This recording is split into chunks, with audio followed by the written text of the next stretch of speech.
Good afternoon, passengers. This is your captain speaking. I'd like to welcome everyone aboard this podcast. We are currently cruising at an altitude of 35,000 feet and airspeed of 450 miles per hour. Weather is clear and sunny with a high at 75 degrees. The cabin crew will be coming around in about 20 minutes to offer you a light snack and beverage. So sit back, relax, and enjoy the rest of the podcast.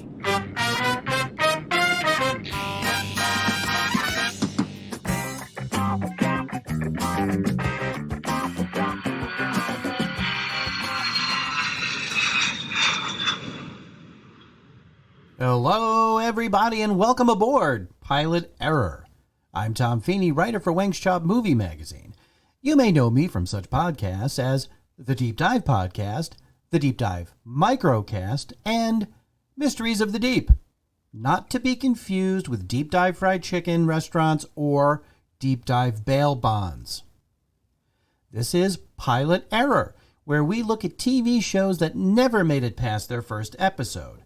Usually with good reason. Today, it's the 2003 merging of cop show and sci-fi called NYPD 2069. Yeah, I know. Laugh at the number, get it out of your system. But before we get to this episode's pilot episode, a bit of background on the show's creator, the legendary Steven Bochco.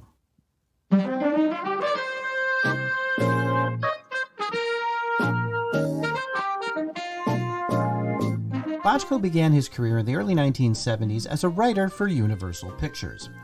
He wrote and was involved with several feature films, including the environmental-themed sci-fi film Silent Running. But it was television where Bochco made his mark, writing for 70s TV classics like Ironside, McMillan and Wife, and of course, the forgotten gem, Richie Brockelman, Private Eye. Oh, and one more thing. Oh, listen, there's one other thing I wanted to ask you about. One other thing. One more thing. Oh, Doctor. Yes? One more thing. Bochco wrote several episodes of Columbo featuring Peter Falk as the rumpled yet deceptively clever homicide detective. Episodes of which, by the way, air on the Cozy TV channel, COZI, which may be available if you live in the United States. They can also be found on the Tubi streaming service. Check them out, they're great shows. Throughout the 1970s, Bochco amassed an impressive resume of writing credits, but it wasn't until 1981 that a show premiered that he himself created. A show about a big city police precinct that seems to be always on the verge of descending into complete chaos. Dispatch, we have a 911. I'm Robin in progress. See surplus store, corner People's Drive, 124th Street.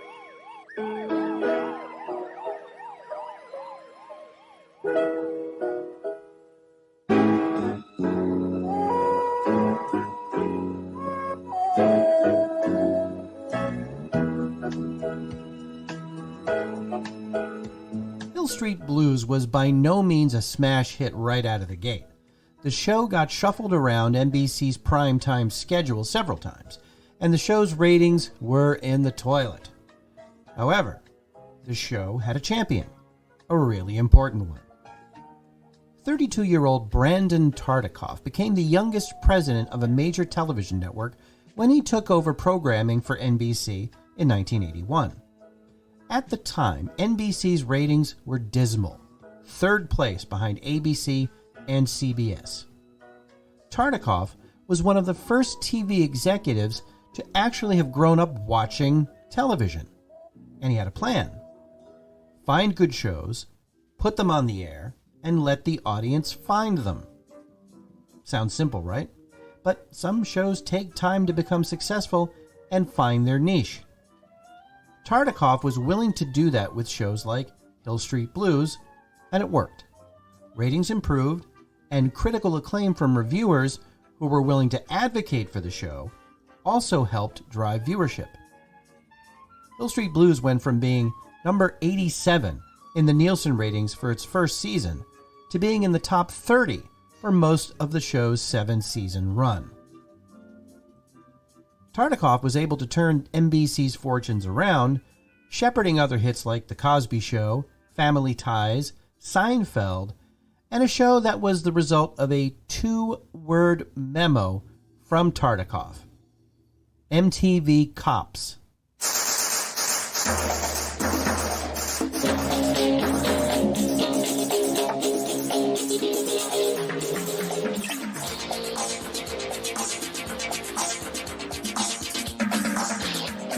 MTV Cops would, of course, be retitled Miami Vice.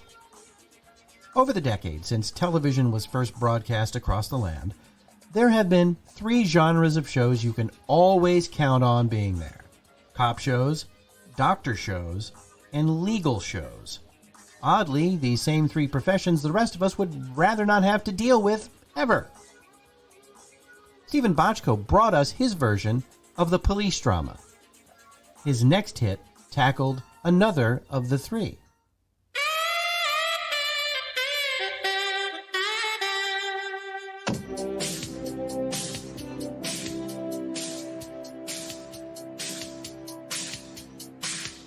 Lawyers, the people you love to hate. And LA Law proved it.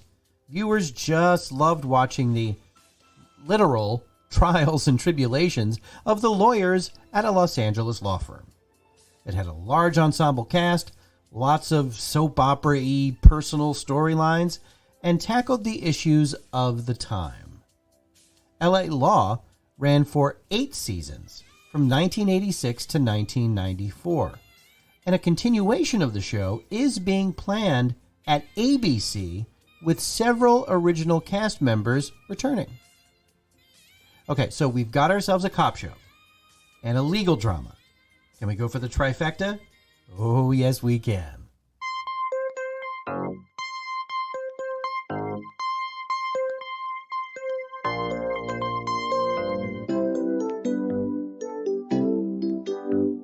Doogie Howser, M.D., was Stephen Bochco's somewhat unique take on the traditional doctor-hospital drama.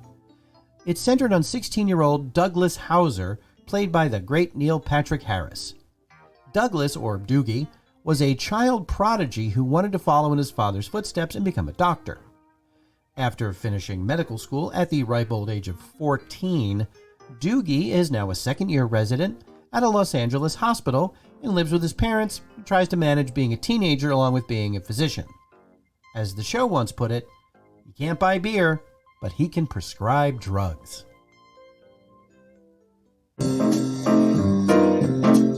Doogie Howser, M.D. was another hit for Bochco and his new network partner, ABC. It ranked in the top 15 shows during its 4-season run from 1989 to 1993. Shortly after Doogie debuted, Stephen Bochco began working on his next big show, a show that arrived with lots of hype and anticipation. He would go back to the genre that made his career, but this time it hit a sour note. Item last on the teletype, we still got the Franklin Avenue flasher. Struck at 2 outdoor weddings and a school picnic so far this month. Male cock, 6'3", look for tattoos in unusual places. Okay, that's it. And hey, let's be careful out there. Let's be careful out there.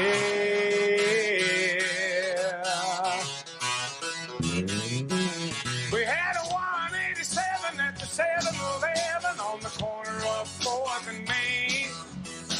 2 Caucasians of the male persuasion for the bullet through the cashier's brain. Moving on, I see it 211, half a dozen 459s, 2 ATWs or GTA, several miscellaneous crimes. 1990's Cop Rock was a truly interesting experiment, a police procedural and a musical. Yes, singing and dancing and all that, every episode. During a cop show that dealt with serious crimes, including Murder, yeah. Now, if that sounds odd to you, it was. It became a notorious flop for the ABC network and was hated by both audiences and critics alike. It was canceled after only 11 episodes. Now, there are episodes available to watch for free on YouTube if you are interested. Give it a watch and see what you think. The question is, where do you go from there? Well, back to the blue.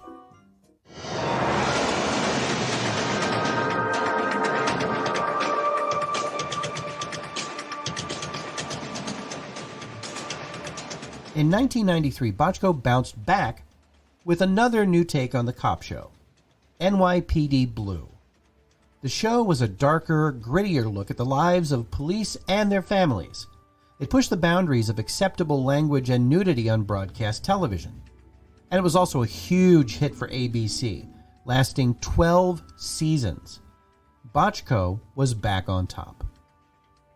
And fast forward to the 21st century, Stephen Bochco continued to have his hits and misses.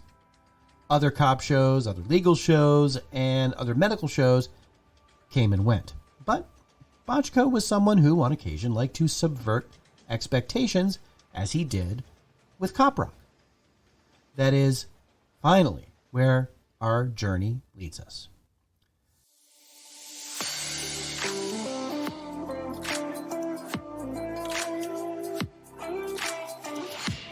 The year 2003 had, as every year, its fair share of TV pilots. Some of them good, some bad, some, well, we're going to save those for future episodes. I'll give you a hint. A reboot of Mr. Ed, the talking horse. Yeah. Wait for that one later. Our friend Stephen Bochco had a pilot for a new show that year. A sort of mashup. Yes, it was another cop show, but with a hint of Buck Rogers thrown in to spice things up. Yes, that is NYPD 2069. Chuckle, chuckle. Now, there have been other police/sci-fi shows before, to be sure. The first one I remember seeing as a youngster was a really bad 70s comedy from ABC called Holmes and Yo-Yo, about a destructive police detective partnered with an indestructible humanoid robot. You've got 4 partners in the hospital. Come on, Alex, you're a good cop. By the way, who's my new partner? We call him Yo-Yo. He weighs 427 pounds. He's a completely mobile computer, specially programmed for police work. Is he indestructible? We think so. This is top secret. No one, including Holmes, must know his identity. Alex, no, don't. You're not a person. You're not going to tell them? In my book, you got the makings of a good cop. That's what I put in my report. Hilarity did not ensue, and the show was canceled after only 3 months. RoboCop it ain't. Thankfully, NYPD 2069 was not played for laughs.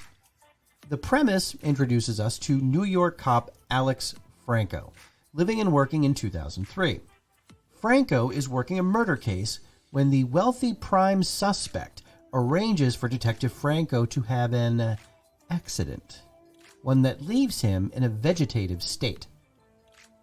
Franco is put into an experimental cryogenic freeze for a period of 10 years while science looks for a way to restore his mind. Well, they overshot it a bit, and Franco is awakened 66 years later. Where am I? Federal Science Hospital, New York City. Was it by truck? Yes. Harlan Kroger.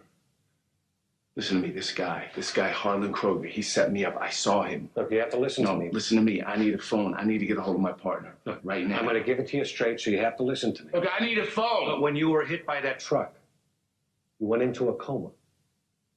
What? What are you talking about? What the hell's going on here? You've been preserved for 66 years. Look, this is some kind of sick joke. Alex, the year is 2069. So, his wife is long dead. His son is an elderly man with dementia. And his grandson is, also a cop. Oh, and the man who arranged Detective Franco's accident? Still alive at the age of 99, but looks a lot younger thanks to gene therapy. Franco wants revenge, so he decides to go back to being a cop and realizes the future is a lot different for the police than it was in his own time. Law enforcement is much more aggressive and immediate. When you're in the field, you'll wear augmented reality glasses. That way you're online, in communication with your squad, your fellow cops. I know that in almost every respect, this is a different world for you. But it's a good world. Some terrible things have happened since 2003, but we bounced back. And this is kind of where the show sprinkles in a dash of Judge Dredd. The America of 2069 is basically a police state where trials and judgments, including death, are meted out in mere minutes. Central, I need immediate prosecution on Keith Golan. I'm prepared to proceed. Prosecutor, 2 counts of murder, 1 count of kidnapping. Guilt is not an issue. Defense does not dispute guilt. The defendant, Keith Golan, is guilty of all counts as charged. Sentencing. Prosecutor, 2 violent acts that resulted in death. We request D5. The defendant surrendered and wants to cooperate. That should mitigate punishment down to D4. He killed a cop. As Detective Bolander pointed out, he may be part of a ring. The sentence is D5. I appeal. I have reviewed the record. Sentence affirmed. Appeal denied. Clearance for D5. You hear that, Goldie? Look into the lens at the center of my helmet. What are we doing here? You have Shut 30 up, seconds to Bolander. give a final statement. You promised you wouldn't kill me. 25 seconds. No, I'm sorry. I love you. You were a good mom. You deserve better. Tell everybody that I'm sorry. Yeah, that's touching. You promised you wouldn't kill me. I never promised you a damn thing, asshole.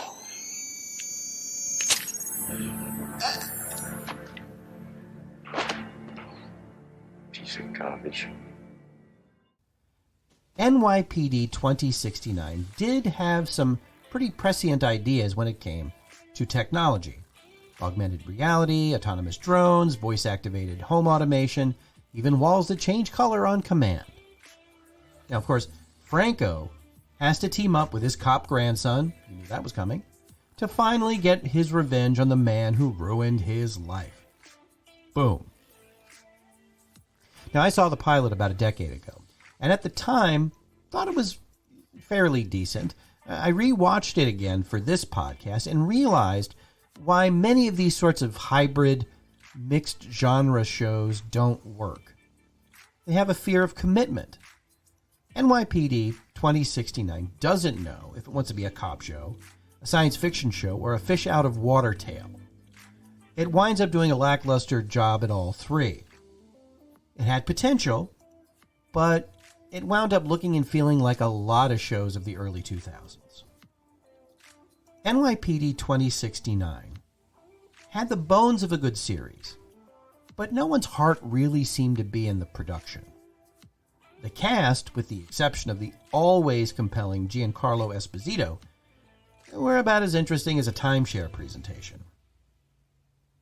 Dramatic hour-long series need to have strong characters that audiences can love or hate, but not ignore.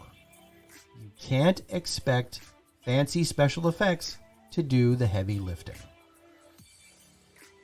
NYPD 2069 does occasionally show up on YouTube, but it has not been officially released on any format that I know of.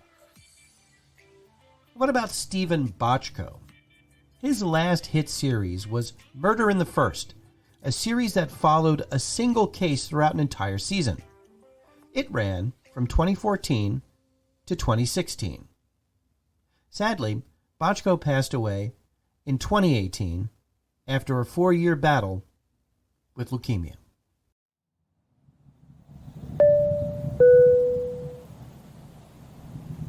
Ladies and gentlemen, this podcast has just been cleared to land. As we start our descent, Please make sure your seat backs and tray tables are in their full upright position. Make sure your seat belt is securely fastened and all carry-on luggage is stowed underneath the seat in front of you or in the overhead bins. We hope you had a safe and enjoyable listening experience. If you have any comments, go to the Deep Dive Podcast at gmail.com and drop us a line.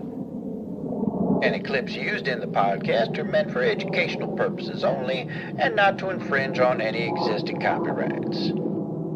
And thanks for flying, an Automaton Studios production.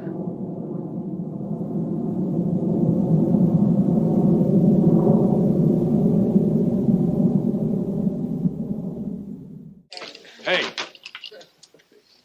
let's be careful out there.